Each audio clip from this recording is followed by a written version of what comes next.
नमस्कार, उत्तराखंड समाचार में आपका स्वागत है। मैं हूं अर्चना और आइए नजर डालते हैं मुख्य समाचारों पर। प्रधानमंत्री नरेंद्र मोदी पोलैंड के लिए हुए रवाना। राष्ट्रपति व्लादिमीर ज़ेलेंस्की के निमंत्रण पर यूक्रेन की यात्रा पर भी जाएंगे प्रधानमंत्री। भराड़ीसैंण में आज से विधानसभा के मानसून सत्र शुरू।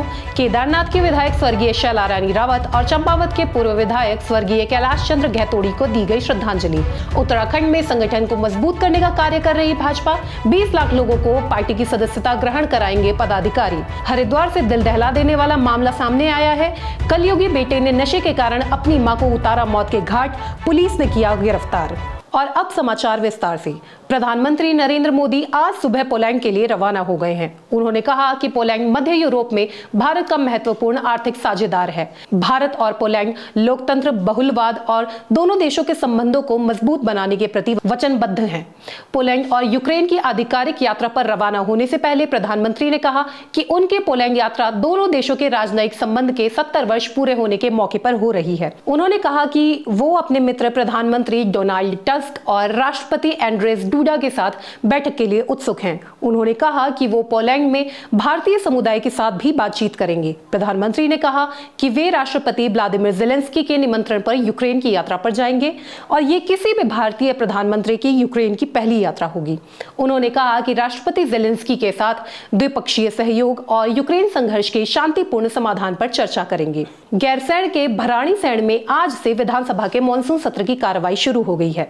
सत्र के पहले दिन केदारनाथ के विधायक स्वर्गीय शैला रानी रावत और चंपावत के पूर्व विधायक स्वर्गीय कैलाश चंद्र गहतोड़ी को श्रद्धांजलि अर्पित की गई। मुख्यमंत्री पुष्कर सिंह धामी ने सदन में कहा कि स्वर्गीय शैला रानी रावत केदारनाथ विधानसभा क्षेत्र के लोगों के बीच में हमेशा उनके संघर्षों के साथ खड़ी रही। उनका चला जाना एक खालीपन दे गया है। उनका जाना एक अपूरणीय क्षति है। वहीं चंपावत से विधायक रहे स्वर्गीय कैलाश चंद्र गहतोड़ी के निधन पर शोक व्यक्त करते हुए उन्होंने कहा कि स्वर्गीय गहतोड़ी वन विकास निगम के अध्यक्ष थे। उनका जाना मेरे लिए व्यक्तिगत रूप से भारी कष्ट है और एक अंदरूनी क्षति है। उनकी कमी मेरे जीवन में हमेशा खलती रहेगी। मुख्यमंत्री ने कहा कि जब मैं चुनाव हारा तब भी उन्होंने मुझे समर्थन देने का कार्य किया। जैसे ही उन्हें यह सूचना मिली तत्काल ही उन्होंने मेरे लिए सीट खाली करने की घोषणा की। उनके इस स्नेह को मैं कभी नहीं भुला सकता।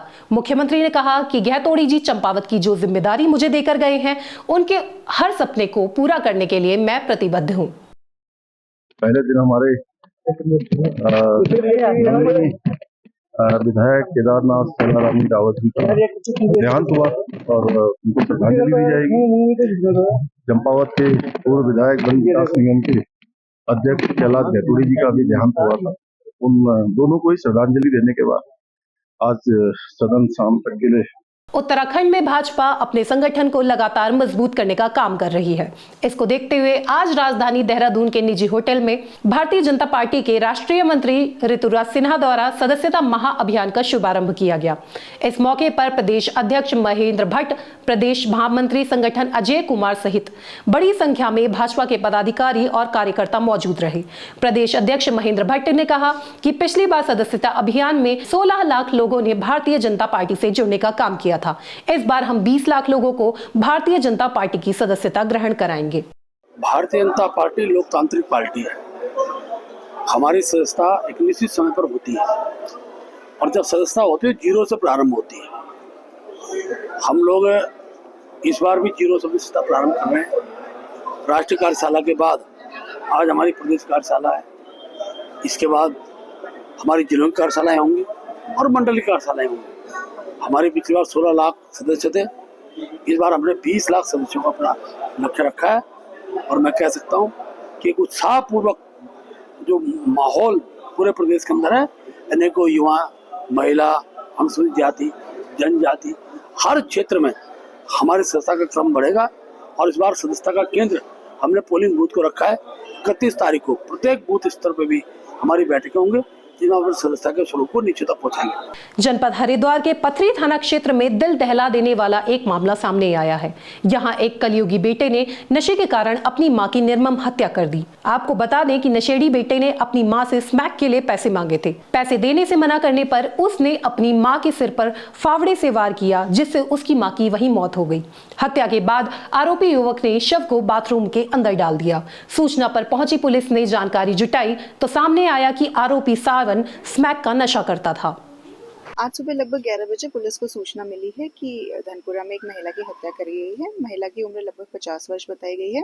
मौके पर जब पुलिस पहुंची है तो परिजनों द्वारा बताया गया कि जो महिला का छोटा पुत्र है जो कि नशे का आदी है, उसके द्वारा ही महिला की मृत्यु कारित की गई है। हम लोगों ने मौके पर FSL टीम बुला ली है तथा सारे ही जो भी हमारी एविडेंस लिफ्टिंग है उसकी प्रक्रिया चली गई है।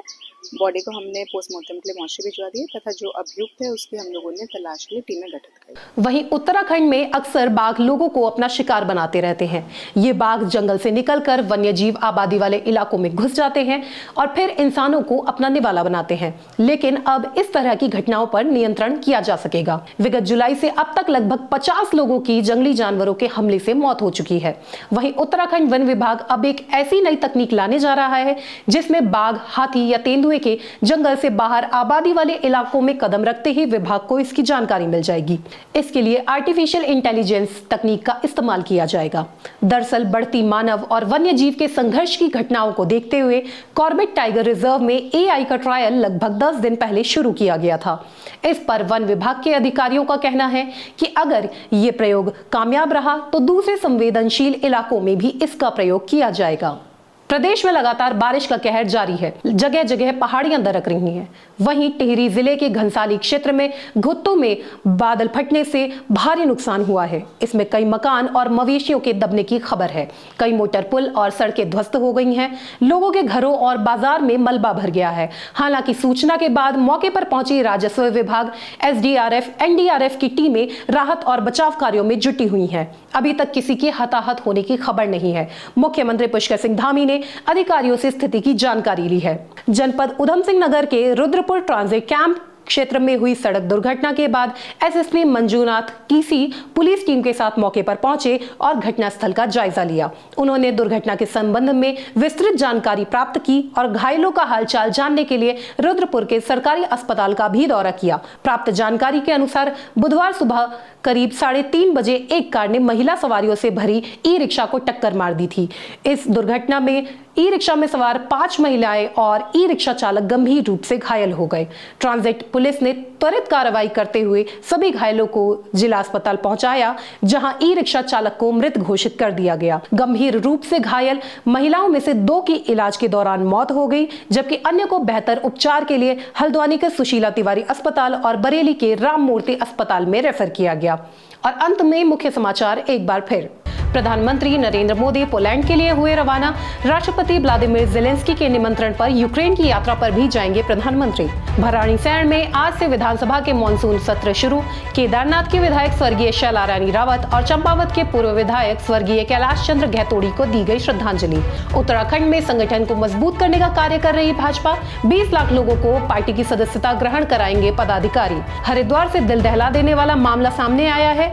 कलयुगी बेटे ने नशे के कारण अपनी मां को उतारा मौत के घाट, पुलिस ने किया गिरफ्तार। इसी के साथ समाचार यहीं समाप्त होते हैं। मुझे दीजिए अनुमति। नमस्कार।